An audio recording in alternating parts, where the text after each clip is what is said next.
What's up, everybody?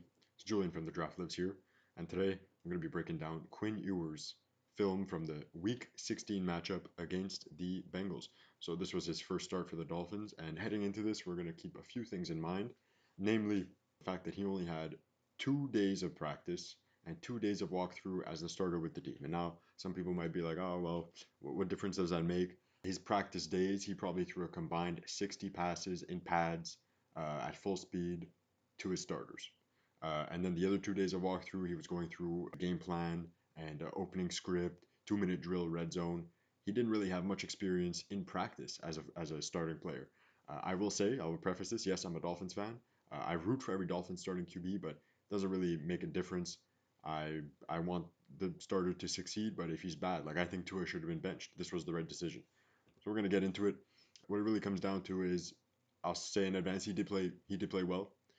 For a seventh round pick in this situation, he did play well. I'm gonna start with this play right here. Actually, I'll describe the play. This is the first third down of the game. He's gonna hesitate on his first read, try and scramble out of the pocket after he senses pressure, throw it to an open space, and his tight end Darren Waller went to go get it. So let's go through the play. This first read is gonna be on the right side of the screen to Dwayne Eskridge right here. In that hole, he wanted to hit it. He feels backside pressure. He's flushed out. That's a great play from a seventh round rookie. I'm going to switch angles here. So he sends the man in motion. On the snap, you're going to see a corner blitz from the defense, which A-Chain picks up perfectly. After the pump fake, he feels the backside pressure, and that is just a fantastic play. He even gets rocked doing it.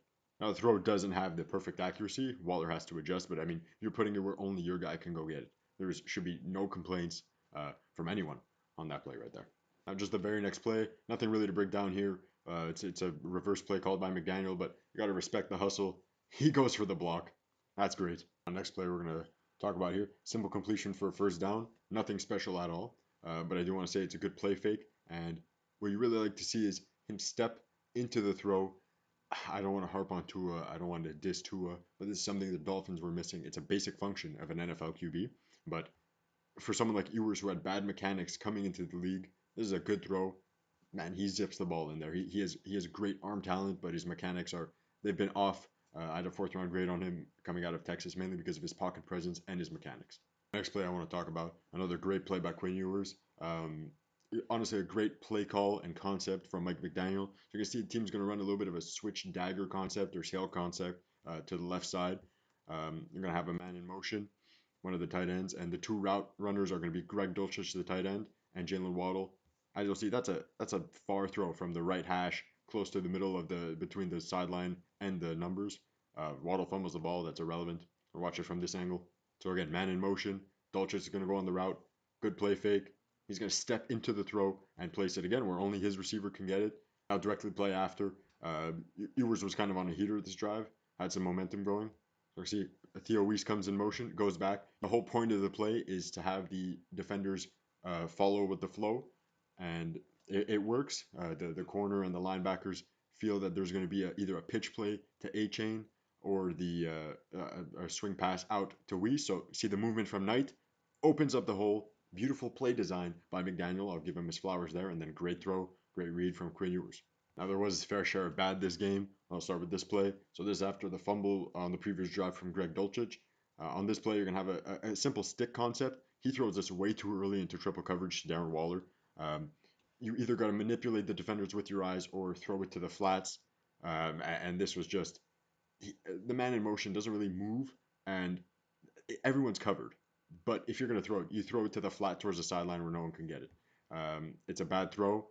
Thankfully not intercepted.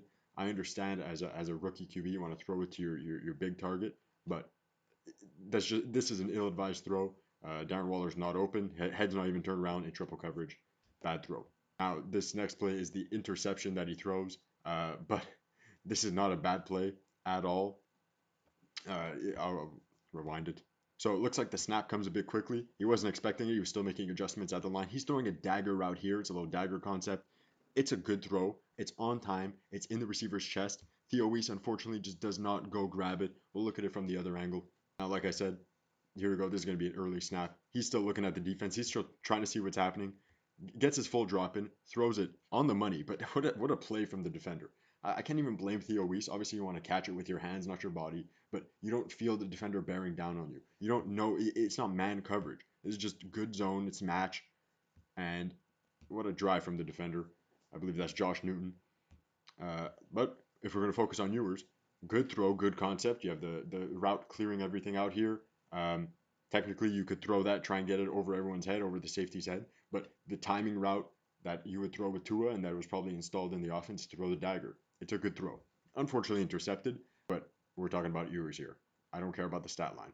Now, this is the bad throw. This is going to be an interception on this play from a former Dolphin, Jalen Davis, practice squad guy. As you see, he boxes out Jalen Waddle, throws in front of Waddle. Again, I'm not. This is not like a UDFA garbage throw that you're like, wow, what is Quinn Ewers doing? It's supposed to be a wheel route. You either throw it to the sideline, but you're hoping Waddle can kind of get a step with the rub route. You see, good block from Julian Hill. You don't want to throw that early if you're Ewers. Kind of attack the line of scrimmage here. You're going to see him kind of fade with this throw.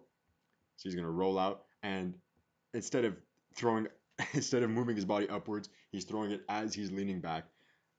He probably doesn't want to place it there anyways. He's an NFL QB. He knows this is covered. But still a great play boxing him out. Throws in front of Waddle, Jalen Davis. There's your flowers, buddy. Good play. One more time from this angle. Again, you want to give Waddle the leverage here. He's covered. Ill-advised throw. Game was kind of over. I think we were down 24 at this point. Again, what a game from a rookie. A 7th round rookie. Let's grade Quinn Ewers. Now, if we're talking just what Quinn Ewers did in this game, it was a very good game. I'm going to grade it a B on a scale where you could go B plus, B minus, A plus, A minus. His stats, I don't think you can see it on the screen right now, but he went 20 for 30, 260 yards, no touchdowns, and 2 interceptions. The biggest flaws of the game were that interception to Waddle. He slipped on a QB sneak, but I'm sure they might have never even practiced that. With Tua, they never ran QB sneak. We have the smallest center in the league by 2 inches and 40 pounds. Like, it's just not something you run in this offense, but they tried it. He slipped on the fresh paint for the throwback logo. Not great. So yeah, he did have 5 yards rushing. What would have made this game an A plus? I mean, no QB really ever goes A plus. Completing all of his passes, not throwing that interception. The few things I didn't like, yeah, were that throw to Waller. He needs to attack the line of scrimmage more. He fades. That's a problem he had in college. He fades on his throws. He throws with his chest rather than his entire body. But that's just the mechanics of it. 7th round pick. He's improved a lot from college. I don't know anyone that watched his Texas tape. At a 4th round grade, like I said, still a massive improvement. Kudos to him and his personal trainers and the Dolphins training room, the QB coaches. Darrell Bevel, I know, has been a major influence between Tua's improvement a few years back and now Quinn Ewers. Like, it's really good to see the improvement and the effort and what Quinn Ewers was able to do on short notice with not the best team. You only have Waddle and Waller, really. The run game wasn't the best. McDaniel didn't have the best play calls. He abandoned the run game even when it was doing good. So yeah, I'm going to grade this game a B. He will be starting on Sunday against the Tampa Bay Buccaneers. It is a big test. Buccaneers, their defense hasn't been great. It's not great on paper, but I mean, Todd Bowles is still a head coach, still a good coach. Now, I'm not going to jump to any conclusions. I'm not going to say based on this game, Quinn Ewers is a franchise QB or that he's a bum. I think this was a very good game, a good step in the right direction. But we'll see. I mean, one game is not enough to talk about a QB's future. I'm not going to harp on him. I'm not going to say he was great. I'm not going to say he was bad. This is a good game. This is something, honestly, this is a game you'll see from a 1st round rookie. I'm sure Cam Ward and Tyler Schuff had games like this season. Like, it doesn't matter. The team's not great. He didn't have a lot of preparation, and he still played well. Now, the defense let him down too. So we're not going to, in the micro, Quinn Ewers had a good game for the Miami Dolphins in his first ever start. And fans, including me, could be excited. This could be a franchise backup. And this also could be a potential starter that you start building with, because I'm sure they don't really have anyone for next year. Tua's not going to be on the roster next year.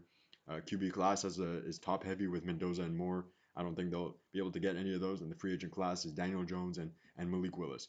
So Quinn Ewers is really all you got right now. And just hope for the best, and we'll see. Maybe I'll do another breakdown on Sunday. Anyways, let me know if this was a good video, if you enjoyed it, if you learned anything new, if I should delve into any more players or concepts. Let me know. I've surpassed 100 subscribers. Thank you, everybody who has subscribed to this channel, and there will be more to come. Thank you.